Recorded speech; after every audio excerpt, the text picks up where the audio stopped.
I would say that's a good question.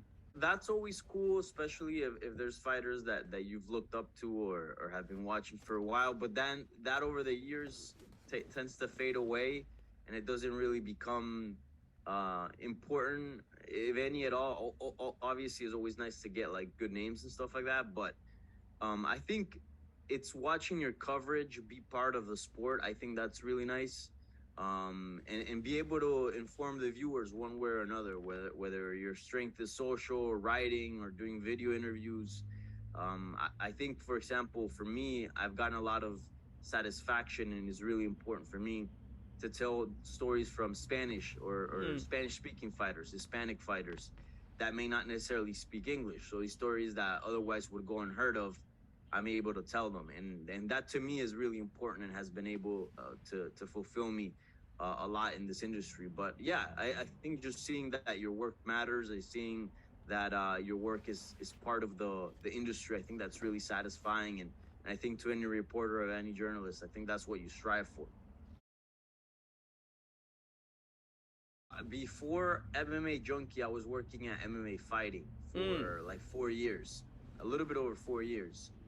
And then that's how I was able to then jump over to MMA Junkie and work for them.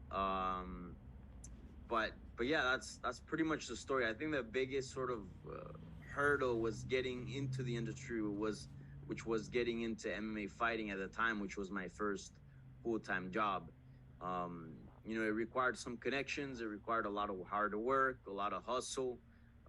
Definitely hard work. That's gonna be in this industry. That's gonna be a rule of thumb across the board. You can't go through this industry and stay in this industry while being lazy.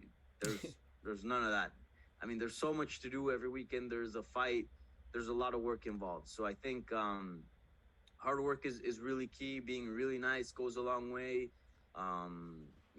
Sticking to your ethics, to your morals, and yeah, I think that's the most important stuff. I do everything, man. I do video interviews, whether it's on camera or off camera.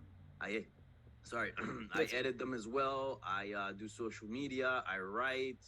I pretty much do everything, everything that you can everything. possibly do as far as what involves covering the sport.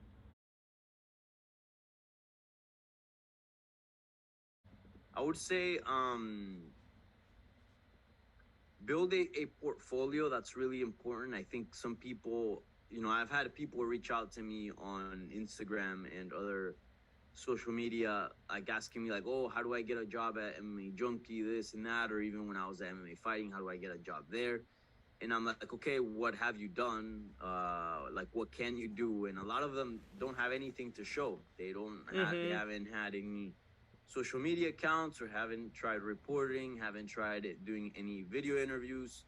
So that's the first step, as I was saying. Just start working, start doing it. And luckily today, in 2022, you have YouTube where you can create your own channel. You can create your own website through different hosts and stuff like that. So just do that. Start on your own, I would say. If there's other smaller sites that will take your work, great as well. But you gotta get started. You gotta, in order to get a job full time and be on MMA Junkie, be on MMA Fighting and these websites, you gotta have something to show to these websites that you've done. So get the ball rolling, get started. You're not going to be perfect when you start. So don't wait till the perfect opportunity, because it will never come. So just get going, interview people from local MMA scene. If you can get higher names, great. If not, that's okay. But start somewhere, and then start building on that slowly by slowly Step by until step. you get to a point. Yeah, until you get to a point where you have a portfolio and you can show, hey, look, this is what I know how to do. And another tip that I would give people looking to become full time in this industry is that more and more you're required to do everything. I think years ago it was like, okay, this was the writer, this was the video editor, this was that, very specific tasks. There's still a lot of that, but I feel like the industry more and more will move towards people that can do everything.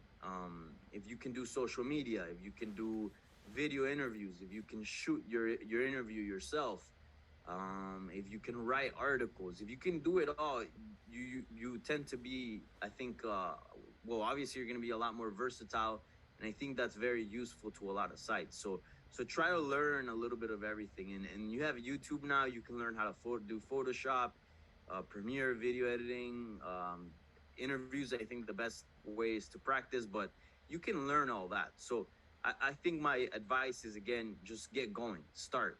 If it's on your own, that's okay, but get going, start, so that down the line, a year or two, you know, you're a lot better than what you were before, and you have a portfolio so you can show these MMA sites what you've done. And if your work's good enough, and if there's a spot open, you know, maybe you can get the job.